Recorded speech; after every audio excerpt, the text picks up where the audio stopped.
Hola a todos, sean bienvenidos a este nuevo capítulo de Literando Podcast. Mi nombre es Luis y hoy estamos otra vez aquí reunidos para analizar otro libro. Hola, ¿qué tal a todos? ¿Cómo están? Esperamos que todos se encuentren bien y como ya saben pueden compartir nuestras publicaciones. Nos encuentran en Biblioteca Social, tanto en Facebook como Instagram y Twitter. Bueno, eso sí, por favor síganos en las redes y si pueden compartir nuestro contenido nos van a hacer muy felices. Bueno, yo les diré lo que haremos hoy, que será hablar del libro, hacer la crítica, dar nuestras opiniones. Después haremos la recomendación para el próximo capítulo y leeremos un pequeño párrafo. Eso es lo que haremos. Bueno, el libro del que hablaremos hoy será La máquina del tiempo, de H.G. Wells, como muchos lo conocen, pero en realidad su nombre completo es Herbert George Wells. Él nació el 21 de septiembre de 1866 en Bromley y falleció también en Londres el 13 de agosto de 1946. Algo que pocos saben es que inicialmente Wells estudió biología y que también se denominaba como socialista. Es recordado por sus novelas de ciencia ficción y también es citado normalmente como un padre de la ciencia ficción junto a Julio Verne. Bueno, yo les daré el argumento y nuestra historia empieza con unos incrédulos escépticos amigos de un científico del siglo XIX que lo llamaremos el viajero del tiempo, que logra descubrir la clave para movernos en lo que es la cuarta dimensión, que vendría siendo el tiempo. Él construye un vehículo que le llama la máquina del tiempo, el cual le permite viajar al futuro. Y él le cuenta esta historia a sus amigos y relata todo lo que fue desde el principio de su viaje hasta qué año llegó, lo que le pasó allá y cómo regresa. Sus amigos creen que está diciendo locuras, pero él sabe que es verdad. Y para ya no hacerle más spoiler, pues nos vamos con la crítica y ahí pues más o menos vamos a ir hablando un poco más de la historia. Ya saben que usamos muchos spoilers, entonces, pues, esperemos que nos sigan. Bueno, La máquina del tiempo, el libro, como ya lo dijimos antes, fue escrito por H.G. Wells y el mismo título nos da a entender de qué trata el libro. Sin embargo, muchos creen que este libro es la primera novela o historia sobre viajes en el tiempo, pero en realidad no es así. Podríamos decir que quien tiene realmente el honor de ser la primera historia sobre viajes en el tiempo es el Anacrónope de Enrique Lucio Eugenio Gaspar y Rimbaud, o como algunos lo conocen solo como Enrique Gaspar y Rimbaud. Pero bien es cierto que La máquina del tiempo de H.G. Wells fue quien popularizó esta temática. Eso no lo sabía. Yo tenía la idea de que era el primer libro sobre viajes en el tiempo. Sí, muchos se confunden, pero en realidad es de este escritor español. Oh, vaya, mira, todos los días se aprende algo nuevo. Sí. Bueno, los primeros personajes que podemos encontrar adentrándonos en el libro son las personas cercanas al viajero del tiempo. Sus amigos. También su ama de llaves. Su ama de llaves, y pues también hay un filósofo, un escritor. Un doctor. Bueno, no, editor. Periodista, editor, psicólogo, quien narra la historia. Todos esos son personajes secundarios, los cuales son mínimamente vistos en el libro. Casi por decir, crear solamente un complemento de la duda de la historia del viajero. El único resaltante, al menos como yo lo veo, creo que sería el narrador, el cual está al inicio y al final. Porque a partir del capítulo 4, si no me equivoco, en adelante el que narra es el mismo viajero.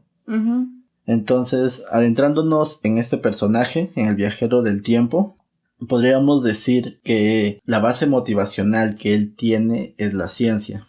Sí, y eso es muy interesante. Que tenga el impulso de la ciencia como motivación para construir una máquina del tiempo, al contrario de cómo lo vemos en la película. Bueno, las películas se enfocaron un poco en el drama, ¿no? Más en el drama. De hecho, le pusieron un drama que no existía. Entonces, no sé. Pues sí. Entonces, bueno, las películas las dejaremos a un lado por ahora.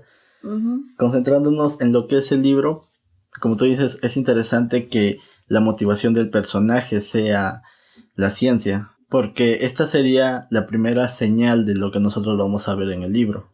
Bueno, eso sí. Hubo algo que me dejó así como que, explíquenme esto, pero no lo dice más en el libro. Dice que los conocimientos de geometría que tenían eran equivocados. Y yo, demonios, no me digan que lo que yo conozco de geometría está equivocado, porque entonces me infarto. De por sí me costó mucho trabajo la geometría, me cuesta mucho la matemática, no me digan que estoy equivocada. O sea, pero ya no lo explican. Entonces es así de, demonios. Ok. Está muy buena tu duda. El detalle es que para cuando se escribió este libro, aún permanecía vigente en la ciencia lo que fue la geometría newtoniana o euclidiana. Entonces es otra geometría a la cual nosotros ya nos encontramos en la actualidad, la cual se basa en las teorías de la relatividad. Ok. Entonces está bien mi geometría que yo sé. Sí. Bueno, me calma eso, porque sí, era así como que, no me digan que lo aprendí mal de por sí, que me costó mucho trabajo y que no me gustan las matemáticas, y pues veo eso y dije, no es cierto. Pero sí, bueno, la fecha en que fue escrito fue muchos años antes. Sí. Bueno, después de que el viajero del tiempo logra hacer funcionar su máquina, llega a un futuro muy distante, miles de años de donde se encontraba. Es aquí cuando se encuentra a una especie de humanos o seres que habitaban la Tierra en ese tiempo, los cuales denominó los Eloi. Sí, eran unas criaturas muy interesantes. A mí me pareció curioso. Por un momento yo pensé que serían como droides. ¿Androides? Sí, androides, por cómo los describe tan bellamente, ¿no? Y tan perfectos. Entonces dije, pues a lo mejor son droides, pero no, resulta que sí son como que de carne y hueso y sí están vivos, ¿no? Sí, de hecho por la misma descripción yo también creí que eran no androides ni nada relacionado a tecnología, sino algo relacionado a espiritualidad. Tal vez, no sé, seres de luz o algo así, que vivían en ese tiempo. Bueno, pero los seres de luz no se verían tan... ¿Físicamente? Sí, etéreos, no. Más bien se verían más etéreos y no tan corpóreos. Ok, pero como te digo, yo cuando leí este libro tenía, ¿qué? 11 años creo, 12 años. Ok, yo lo acabo de leer. Entonces yo creía que era como más seres, no sé, seres que han desarrollado más allá de lo que nosotros somos ahora. Entonces, sin la necesidad de llevar guerras y todo eso, sino seres espirituales en un cuerpo material. Ok. No sé si me estoy explicando bien, pero algo así era mi idea. Sí, más o menos. La primera vez que yo leí el libro. Dentro de los Eloi destacamos a un personaje, el cual es Wina.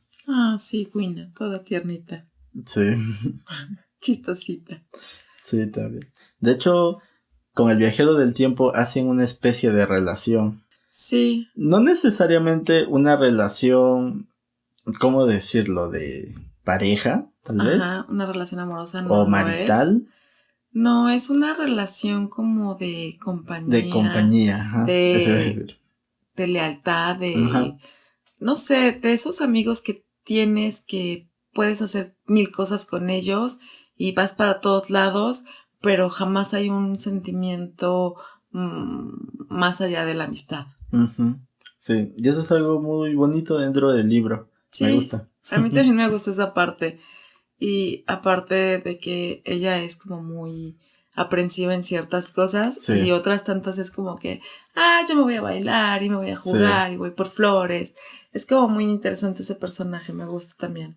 Sí, y lo que tú dices es interesante porque nos describe así a estos seres, tanto hedonistas que se dedican más a la convivencia, a la fraternidad, al grupo, y no son bélicos, sino solamente hacen sus fiestas, se bañan en los ríos. Pues sí, todo el día están de fiesta. De hecho, dice que si no estaban cantando, estaban bañándose en el río, estaban haciendo el amor y dormían todos juntos, o sea, hacían todo como junto sin esa malicia que todavía nosotros tenemos, ¿no? Sí. Sin morbo, o sea, no, sino algo como mucho más allá, una comunidad más conjunta en hacerse felices los unos a los otros. Claro, una satisfacción grupal, Ajá. pero sin llegar a lo burdo. No. O al menos como nosotros lo vemos, ¿no? O como él lo describe, no llega jamás a lo burdo. Claro, o sea, entonces, por eso yo tenía ese concepto de que eran más como seres espirituales en cuerpos materiales, porque estaban muy desprendidos de lo que somos ahora. Bueno, sí, en eso tienes toda la razón. De hecho, mi primera impresión fue esa, droides, robots. Pero ya después conforme los va describiendo, bueno, me doy cuenta que no son droides. Claro. Pero no me pasó la cabeza como seres más civilizados en espiritualidad, por así decirlo. Entonces, muy buena percepción la tuya, es demasiado interesante. Sí, bueno, es lo primero que pensé cuando lo leí. Pero además de los Elois también encontramos a otra raza, los Morlocks. Sí, esa descripción fue un poco extraña porque los describe como arañas, como monos, como es una descripción un poco rara, pero sí dice o tienen rasgos como más humanoides, más de nosotros. Claro. Entonces, él cree que evolucionamos en ese tipo de raza. De hecho, sus descripciones, la verdad, al menos en mi opinión, son un poco aterradoras y raras. Sí. No llega a ser una descripción como Lovecraft. Terrorífica. Pero en cierta forma sí me da cierta repulsión esa descripción que da. Sí, es que sí está como que... Y luego como dice que son como arañas, yo así de, ¡ay no, arañas no! Por favor. Sí. Y sí es como un poco, raro, extraño y feíto. Sí, pero creo que también influye que describe a estos seres a través de la oscuridad. O sea, el viajero del tiempo no los puede identificar bien. Bueno, sí, es que ellos están como debajo de la tierra, en el subsuelo. Viven en el subsuelo. Y al parecer la luz les daña los ojos, los ciega. Entonces, pues verlos en las penumbras, pues sí, pues ver cosas que no son. De hecho, en una ocasión me pasó que yo veía un animal medio extraño y resultó que era una rama, ¿no? Sí, en la oscuridad podemos ver cosas que no son y nuestra imaginación no ayuda. Exacto, a todos nos pasa, creo yo. Bueno, estamos seguros que nuestros oyentes también habrán pasado por situaciones así. Sí, yo creo que sí, es que pues nunca te esperas ciertas cosas o encontrarte con la oscuridad y ciertas figuras, ¿no? Entonces tu imaginación puede ayudarte a que veas algo muy diferente de lo que es. Yo creo que esto le pasó al viajero. Veía un poco extrañas a estas criaturas como arañas y simios. Es interesante esa combinación, ¿no? Es un poco raro. Demasiado. Bueno, además de estas dos especies, cuando se adelanta en el tiempo, también se encuentra con unos cangrejos gigantes. Sí, eso es así como que cangrejos gigantes en la torre. Bueno, debemos de tomar en cuenta que antes de que evolucionara todo era agua. Sí. Y pues la mayoría de los seres eran acuáticos. De hecho, todos los seres eran acuáticos. Conforme empezó a haber tierra, pues empezaron a evolucionar y cambiar sus formas. Otros tantos se extinguieron y pues han ido evolucionando y vamos a ir avanzando. Por lo que da a entender es que hay una destrucción de la tierra. Entonces, pues es un nuevo comenzar y tal vez en el nuevo comenzar pues hay otro tipo de criaturas, tal vez no las mismas que hubo en épocas pasadas, pero sí otras parecidas a lo que hay ahora, pero diferentes, ¿no? Sí, es interesante lo que dices porque me viene a la mente que este mundo se ha hecho a base de creación y destrucción. Sí. Desde que el cúmulo nebuloso que estaba en esta zona donde se encuentra nuestro planeta se formó, ha sido bombardeado con asteroides, meteoritos y ha sufrido destrucciones muy graves. Sí, de hecho la de los dinosaurios es un meteorito. Sí, y no solamente a causa del meteorito, también tenemos por ejemplo las edades glaciales. Sí, también. Y la edad a la que estamos entrando. Sí. En la cual, como yo lo veo, estamos provocando nuestra propia destrucción. Sí, bueno, el calentamiento global es culpa de todos, porque lo es. Y hay demasiado gas metano en el aire y dióxido de carbono. Entonces eso sí nos está llevando a acelerar más el proceso. Entonces, pues debemos de tomar un poquito de conciencia. No somos eternos y no vamos a estar siempre aquí, ¿no? Sí. Entonces, pero una de las cosas que dices conforme a esto, lo que dicen de la materia. La materia no se crea ni se destruye. No se crea ni se destruye, solo se transforma. Y sí es cierto, en nuestro mundo ha habido muchísimas transformaciones en todos los aspectos, o sea, rocas, ríos, mares, montañas, plantas, animales, o sea, todo ha sido como irse transformando poco a poco y haciendo una evolución. Entonces, pues sí es como que volver a empezar. Nos narra con esa descripción un nuevo inicio de una nueva era. Y creo que nos está dando una pista al decir que se encontró con los cangrejos gigantes. Nos puede estar dando una pista desde la visión de H.G. Wells que al destruirse el mundo en el que vivían los Elois y los Murlocs, probablemente la vida predominante iba a ser otra vez acuática. Sí, iba a volver a ver pura agua. Sería interesante. Es curioso y no sé si te pase, pero sabemos que los primeros seres fueron acuáticos y que podríamos decirse que venimos del agua. Sí. Pero no podemos respirar bajo el agua. Entonces es como un dato muy, muy curioso. Claro, es una contradicción, ¿no? Pero muchos filósofos antiguos han tomado esa referencia, que venimos del agua. De hecho, tomaron como base de la vida el agua. De hecho, nosotros sin agua no podemos vivir. Nuestro cuerpo, 70% es agua. Sí. Entonces, aún así seguimos en agua. Aunque no podamos respirarla como tal, porque no tenemos branquias, tenemos aparato respiratorio algo diferente, pero aún así seguimos siendo agua. Exacto.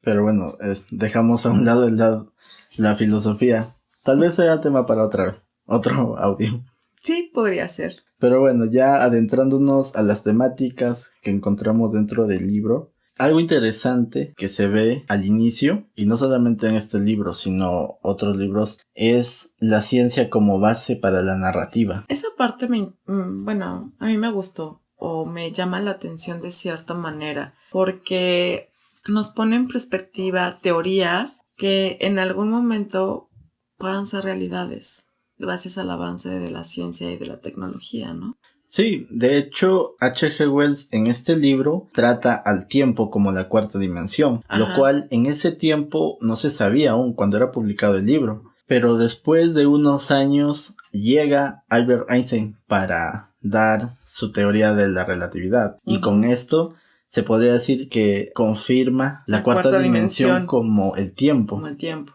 Y es lo que hablábamos inicialmente, que matemáticamente nosotros vivimos en un mundo de 3 dimensiones. Pero si lo vemos desde la teoría de la relatividad, nosotros nos encontramos en 4 dimensiones. Sí, de hecho hay algo que dicen sobre el tiempo, que dicen que nos movemos en las 3 dimensiones, pero no en el tiempo no nos podemos mover. Y yo creo que es un poco equivocado esto, porque si bien nos podemos mover en 3 dimensiones, solamente nos movemos un poco hacia adelante, un poco hacia atrás. Si brincamos, podemos hacerlo hacia arriba porque no volamos, y hacia abajo, pues solamente si caemos del brinco. Y en el tiempo siempre está en movimiento y nosotros nos movemos con él. No podemos detenernos y el tiempo no se va a detener por nosotros. Es algo muy interesante porque siempre nos movemos con el tiempo. Exacto. Por ejemplo, desde que empezaron a escuchar este audio hasta cuando termine, ya se movieron en el tiempo. Sí, sí, o sea, cada segundo nos movemos, cada segundo cambiamos. Ujú. Es como algo muy, muy interesante. Claro, y al haber descubierto esto de la cuarta dimensión, bueno, no tanto haberlo descubierto, sino haberlo establecido, ¿no? Como tal, Ujú. se abrieron nuevas teorías e incluso se dice, ya entrando a lo que es un poco la teoría de cuerdas, que podríamos vivir en un universo de múltiples dimensiones, de 8 dimensiones, de 11 dimensiones, incluso si no me equivoco hay teorías de hasta 26 dimensiones. Yo sé hasta 13. Ya más, ya no sé. Pero es un poco complicado explicarlas y no las vamos a explicar ahora.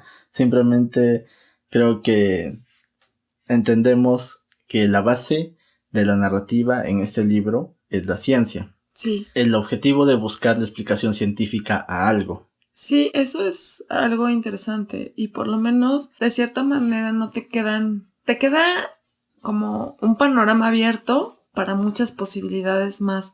Y es como te lo digo, llegan las teorías de ciertas cosas y conforme va pasando el tiempo pueden conjeturarse, ¿no? Uh-huh. O también desecharse. Exacto. Entonces, no solamente tenemos a H.G. Wells, también tenemos, por ejemplo, el caso de Julio Verne. Bueno, sí es. Un escritor muy bueno y además también contribuye a la ciencia ficción. Uh-huh. Por ejemplo, en su libro El viaje de la Tierra a la Luna. Sí. Entonces, sí, hay varios escritores que usan este método, ¿no? Yo digo que Julio Verne veía el futuro. Es probable. No sé, tengo esa sensación. O su cabeza no era de ese tiempo, era de otro tiempo, ¿no? No sé. Es muy probable. Algo así. Pero era fascinante leer a Julio Verne. Y sin embargo, a pesar de que estos escritores tienen la ciencia como la base de la narrativa, muchos los critican porque dicen que su ciencia no es exacta. Es que la ciencia como tal no toda es exacta. Exacto. Pero vayamos primero al caso de la época en la que escribieron. No había una electrónica desarrollada, la electricidad estaba apenas empezando, Uh-huh. entonces no se tenían instrumentos de medición, de cálculo como ya los tenemos ahora. Sí, eso es lo que siempre les decimos. Transpórtense a la época para poder entender. Uh-huh. Porque muchas veces criticamos algo, pero pues veamos el tiempo que ha pasado. Exacto. Entonces siempre se los voy a seguir repitiendo. Historia, mis niños, historia. Pero el solo hecho ya de que usen la ciencia como una base y ellos hagan sus propias teorías, nos abre la mente. Sí. La verdad es que te motiva a seguir leyendo. Sí, de hecho sí te motiva y también te pone como muchas incógnitas. También. Y es como, de hecho yo tengo todavía una revolución en mi cabeza. Yo no había leído La máquina del tiempo. La acabo de leer para poder hacer el audio y traigo muchas ideas muy fresquitas y como muchas incógnitas en mi cabecita. Entonces, como que sí estoy así de, ay, toquemos ese tema, pero... No, podemos tocar varios temas. El detalle es que hay que centrarnos más en el libro. Sí. Entonces, hay que dejar un poco de lado las teorías. Entonces, hay que seguir con el libro. Sí, claro. Entonces, siendo sinceros, creo que La máquina del tiempo, la narrativa, sí tiene algunos fallos. Sobre todo en la ciencia de que hay detrás de los viajes en el tiempo y todo eso. Pero hay que verlo desde la perspectiva y el año en el que se encontraba H.G. Wells, ¿no? Es de la visión del escritor también. Exacto. Porque no todos tienen la misma visión. Uh-huh. No todos tenemos el mismo pensamiento ni vemos las cosas de la misma manera. Uh-huh. Entonces, pues sí, o sea, si vamos a decir no es ciencia exacta, tiene muchos errores, hay circunstancias que no me cuadran, pues sí, obviamente, pero es tu perspectiva. Hay que ver la perspectiva también del escritor. Entonces, usar como base la ciencia en este tipo de narrativa nos da el género de la ciencia ficción, o subgénero, perdón, el cual nos permite formular, como tú dices, diferentes teorías, y cualquiera puede hacerlo. Y como ya dijimos, la ciencia ficción no solamente ha inspirado a estos escritores, sino también a otros. Pero algo importante que quiero destacar en el libro es que la ciencia ficción se usa para poder proyectar la idea que tenía H.G. Wells de nuestro futuro, como seres humanos, como sociedad. Sí. Sí, lo que hace H.G. Wells con esa proyección a futuro de lo que podría ser y cómo lo va marcando es muy interesante. La verdad es que esa parte pudo encantarme y al mismo tiempo me daba un poco de miedo porque imagínate, no sé, quieres ir al futuro y ver los avances que tiene la ciencia, la tecnología en el futuro. Y te encuentras con que ya no hay esos avances, ya no hay tecnologías, ya no hay hombres como tal, como nosotros estamos, sino ya es una raza diferente. Wow, o sea, imagínate el choque emocional. Sí, la verdad es que sería, creo, un poco traumático, porque muchos ahora creemos que nuestro futuro es desarrollarnos tecnológicamente, tal vez, y salir de este planeta. Y colonizar otros planetas tal vez. Pero imagínate que realmente puedes hacer un viaje en el tiempo y descubrir que la humanidad como tal se extinguió. Entonces, creo que sí es un poco no sé cómo decirlo, tal vez aterrador. Sí, o sea, tenemos esa idea de que en algún momento, así como los dinosaurios se extinguieron, nosotros nos extinguiremos. Pero esa es la idea nada más, o sea, no es algo concreto que puedas afirmar. Y el que imagínate, ves que ya no hay raza humana como tal, si dices, oh mi Dios, mi mundo ya no existe. O sea, sí es como, no, muy traumático. Sí. Sí, demasiado traumático, o sea, no me lo podría imaginar. Y creo que en alguna vez lo comentaba contigo, de qué pasaría si trajéramos a alguien del siglo IV a esta época. También sería traumático para él. Sí, o sea, a pesar de que sigue habiendo raza humana y ciertas cosas, la tecnología y el avance podría ser demasiado traumático para esa persona. Claro, viendo esta especie de distopía que hay en el futuro, ¿no? Que nos plantea H.G. Wells, es interesante cómo desarrolla las dos sociedades que viven en ese tiempo, tanto los Eloys como los Morlocks. Sí. Los plantea como descendientes de la raza humana, pero se encuentran en dos ámbitos diferentes. Sí, unos están bajo tierra y otros están sobre la tierra. Sí, además, unos son pacíficos, hedonistas, y otros son más agresivos, bélicos. Carnívoros. De hecho sí, se alimentaban de los Eloys. De hecho, caníbales, por así decirlo. Bueno, no, porque no es la misma raza. No es la misma especie. Sí, la misma especie. Entonces, es que como él los describe como descendientes de los humanos, tanto unos como otros, a mí sí me parece un acto canibalesco, de cierta manera. Pero sí son carnívoros y los Eloys comen pura fruta. Sí. Yo no creo que sea tanto canibalismo, porque, por ejemplo, compartimos ADN con el cerdo. Y qué ricas costillas que nos comemos del cerdo. Oh, sí. No hables de comida. Pero sí en eso tienes razón. O sea, compartimos ADN con el cerdo y nos comemos muy rico el cerdo, ¿no? Sí. Un pozole, por favor. Desde aquí un saludo a nuestros amigos veganos. ¡Saludos!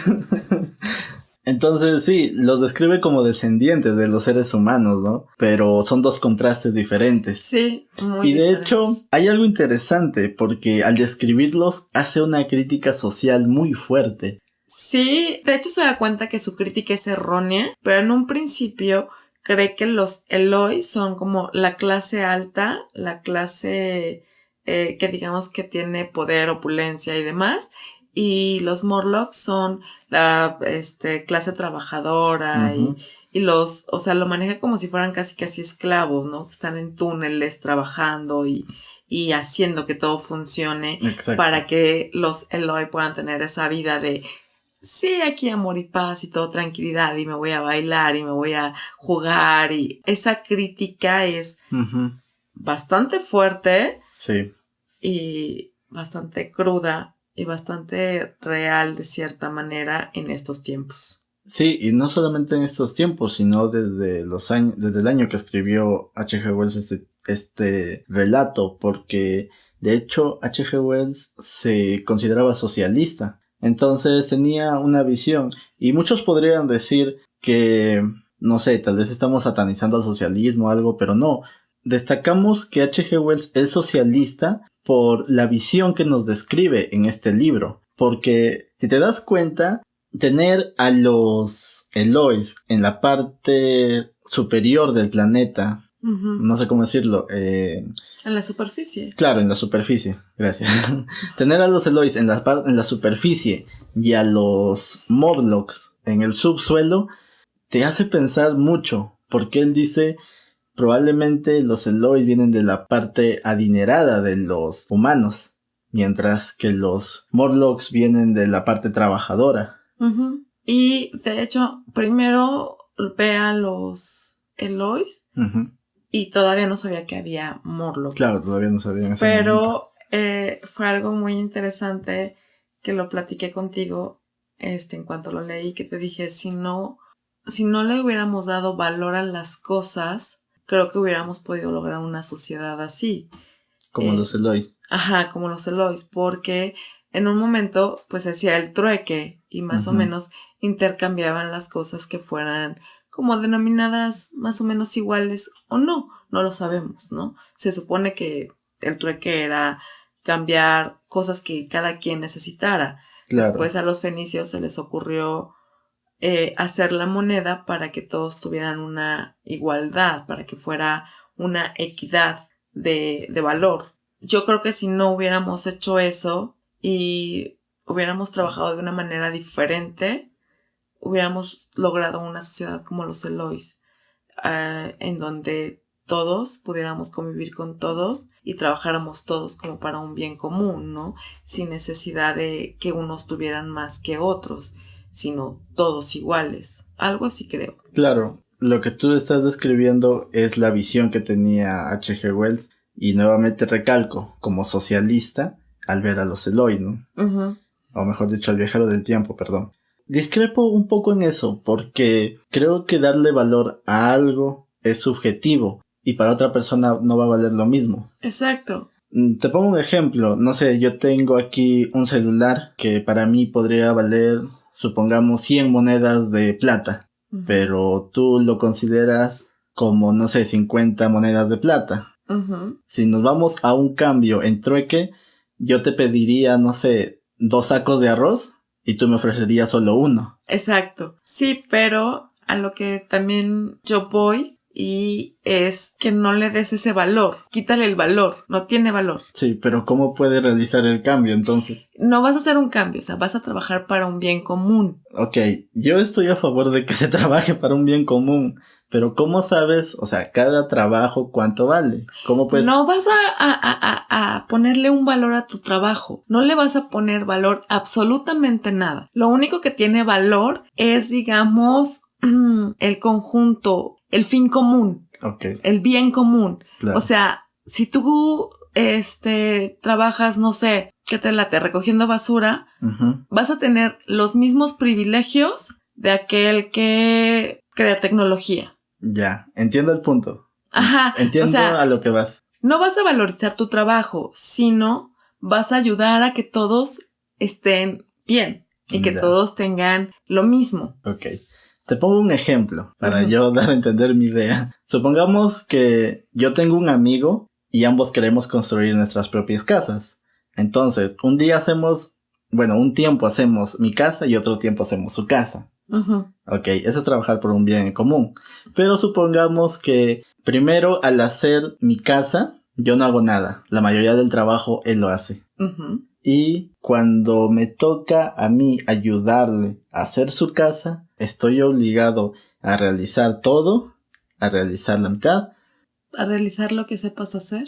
Sí, pero el detalle es que yo no hice mucho por mi casa, dejé que él la construyera prácticamente solo. Yo, supongamos, no sé, hice solamente un 10%. Entonces, ¿me toca hacer el 90% de la otra casa? Bueno, eso ya te quedará en tu conciencia. Eso sí, tienes mucha razón, pero lamentablemente, pues, no vivimos en un mundo con conciencia. No, No, somos unos inconscientes y sí tienes razón en eso también. Entonces, como te digo, yo sí estoy a favor del trabajo colectivo. La verdad es que me gustan muchas ideas así, pero también hay que ver que este mundo es imperfecto Todos somos imperfectos. y estamos llenos de errores. Entonces, yo creo que en cierta forma sí es válido darle valor a las cosas. Sí, de hecho, ¿cuántos años lleva el hombre en la Tierra? No estoy seguro. No, tampoco. Pero tantos años y seguimos cometiendo los mismos errores una y otra vez. Es como un ciclo, ¿no? Sí, pero bueno, regresando al tema, como ya dijimos, Wells critica la sociedad de su tiempo y la proyecta hacia el futuro. Sí. Hace una extrapolación de las clases sociales y cómo las ve hacia el futuro. Pero también lo interesante es que el viajero del tiempo está todo el tiempo con los Eloys y no con los Morlocks. Ese es un detalle.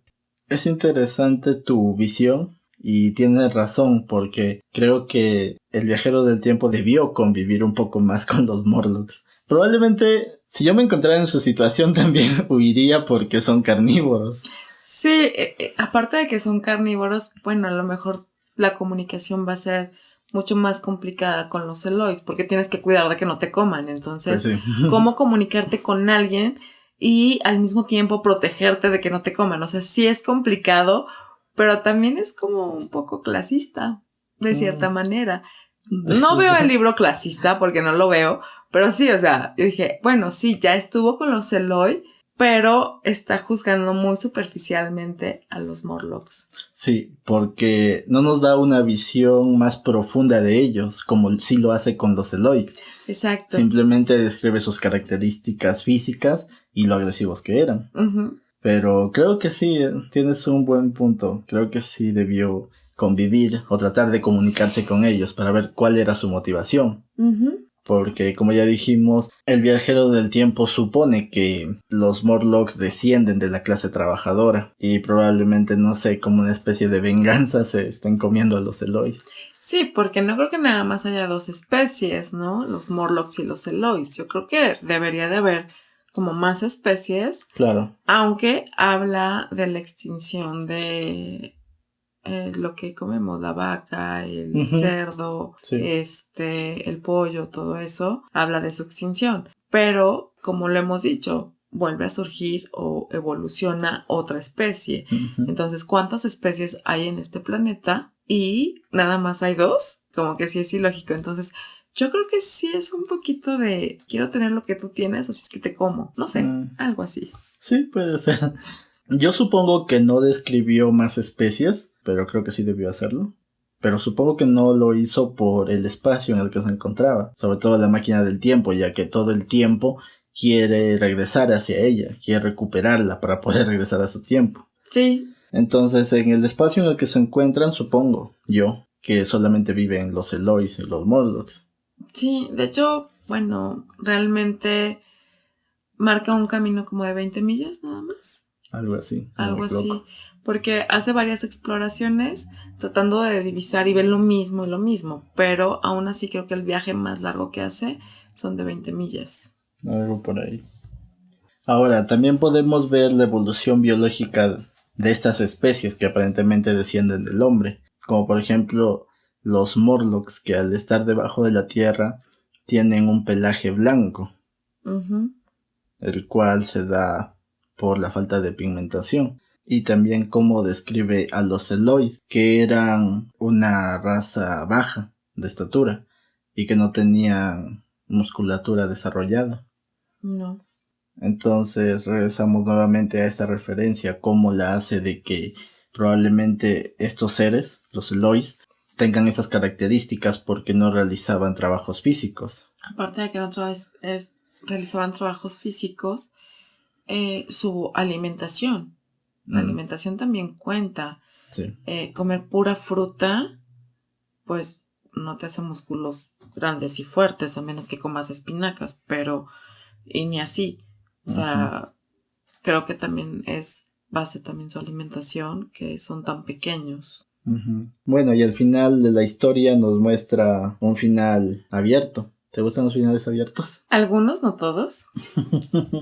En este tipo de historias sí, porque te hace volar la imaginación de una manera increíble y puedes pensar una y mil cosas de lo que puede ser el viaje, de lo que le pasa al viajero, de cómo es que si regresó, si no regresó, si se fue a otro lado. O sea, todo eso es como muy interesante, ¿no? Mira, con respecto a los viajes en el tiempo, a mí me dan, no sé, por ejemplo, ahorita yo me subo a una máquina del tiempo, voy al año 5000, por así decirlo. Y me quedo allá como 5 o 6 meses. Regreso. Y cuando regreso, sería mi aspecto? ¿Qué tanto envejecería? Esa es una duda muy interesante. Pero creo que envejecerías normal los meses que te quedaste en el futuro. Pero el tiempo que transcurre en llegar a ese tiempo, ¿cómo es para la persona que está viajando? Bueno, se supone que la idea es que el viajero no se ve afectado por el tiempo. Ah, ok. Porque su mismo nombre lo dice, viaje. Supongamos, no sé, tú tomas un taxi de una ciudad a otra, es conservación de energía, porque no gastas la energía en caminar. Entonces, yo asumo que pasa lo mismo con el viajero del tiempo, no le afecta la pérdida del tiempo, o el avance del tiempo, mejor dicho. Sí, algo así me imaginé, pero... Porque, ponte tú, si vas de aquí, no sé, algo más cercano, 1000 años, ya serías huesos, y creo que ni eso. No, polvo. Polvo. Sería polvo.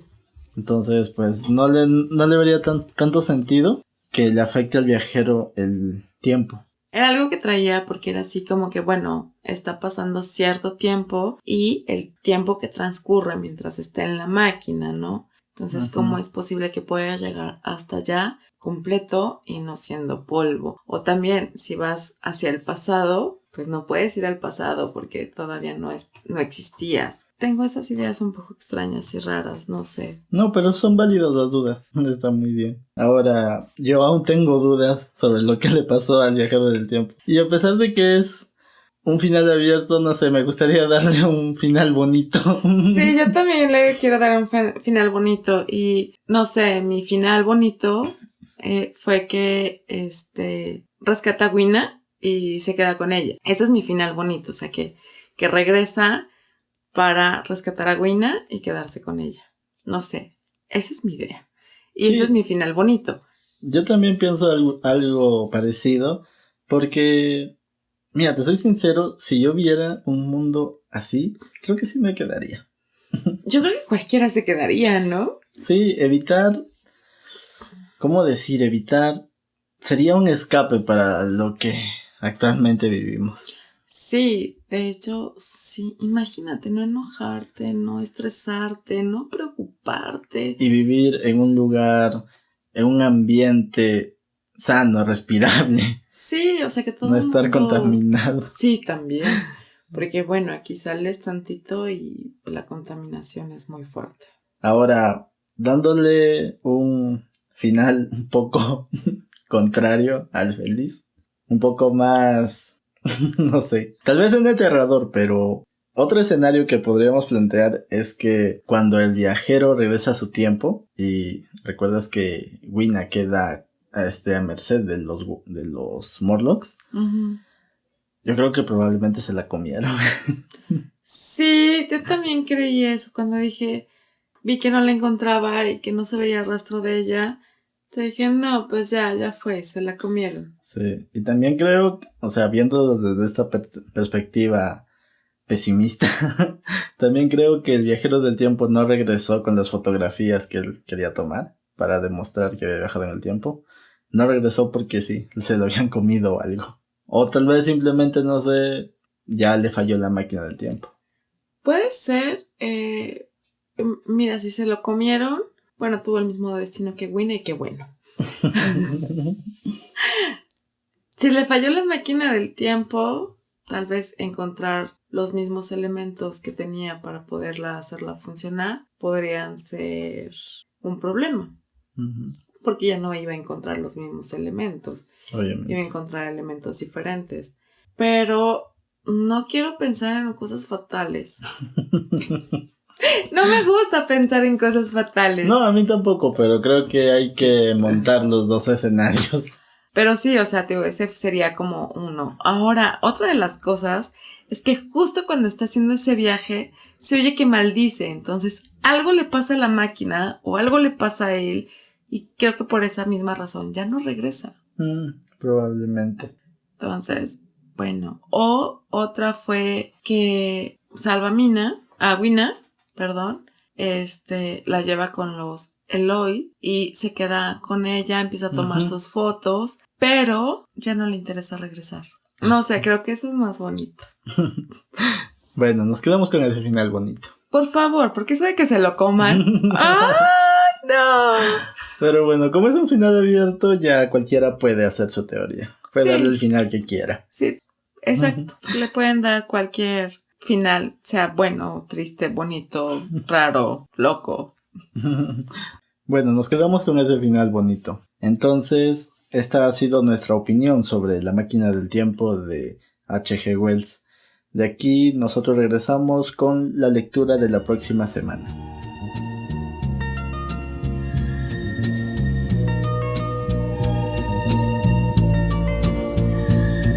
Bueno, ya estamos de regreso. Ahora, el libro que será tema de conversación para el siguiente capítulo del podcast es La ladrona de libros, del escritor Marcus Zusak. Este libro fue publicado en el 2005. Entonces, Mariluz les va a leer un pequeño fragmento para que se interesen por este libro. La última ocasión en que la vi, todo era rojo. El cielo parecía un caldo hirviendo. En plena agitación, un poco requemado. Algunos tropezones negros y salpicaduras de pimienta flotaban sobre el rojo. Un poco antes, unas niñas habían estado jugando allí a la rayuela, en esa calle que parecía una página con manchas de aceite. Cuando llegué, todavía se oía el eco de sus voces, los pies repicando contra la calzada, las carcajadas infantiles y las sonrisas de sal, aunque se desvanecían a gran velocidad. Luego, las bombas. Esta vez, todo llegó tarde. Las sirenas, los gritos alborotados de la radio, todo demasiado tarde. En cuestión de pocos minutos, había montañas de cemento y tierra por todas partes. Las calles se abrieron como venas reventadas. La sangre corrió hasta que se secó en el suelo, donde quedaron pegados los cuerpos inmóviles, como los escombros tras una inundación, pegados al suelo hasta el último de ellos. Un mar de almas. Bueno, es una parte muy interesante. Y debo confesar a todos los que nos están escuchando que yo no he leído este libro, pero obviamente lo voy a tener que hacer para hacer el análisis. He de decir que este libro me gustó y lo que más me gusta es la visión de esta parte de los alemanes de la Segunda Guerra Mundial, porque una cosa son los alemanes nazis y otra los alemanes que estaban en contra de los nazis. Entonces creo que esa parte me gusta y me encantaría que leyeran el libro para que pues nos siguieran con la crítica la próxima semana. Sí, respecto a eso, históricamente se ha dado que no necesariamente toda la población colabora con una causa de, no sé, de quien está en el gobierno o algo así. Entonces, es una perspectiva muy interesante la que me estás diciendo y no puedo adelantar si me va a gustar o no este libro. He visto reseñas, tanto de amigos como de terceros, pero nunca me ha llamado la atención tanto leerlo, pero ahora sí me comprometo a hacerlo y, como ya dije, no puedo prometer que me va a gustar o no, pero sí les puedo prometer que mi opinión para el próximo capítulo va a ser totalmente sincera y cualquier cosa que yo encuentre mal la diré, cualquier cosa que encuentre bien la diré. Entonces, bueno, los esperamos en el próximo capítulo del podcast y gracias por escucharnos nuevamente. Ya saben que pueden seguirnos en las diferentes redes de Biblioteca Social, tanto en Twitter como en Facebook y en Instagram. Y también tenemos un grupo en Facebook en el cual hacemos publicaciones constantes y hay otros miembros activos. Entonces puede ser un lugar de escape entretenido para todos los que disfrutan al igual que nosotros de leer libros. Gracias por su tiempo, nos vemos en una semana. ¡Adiós!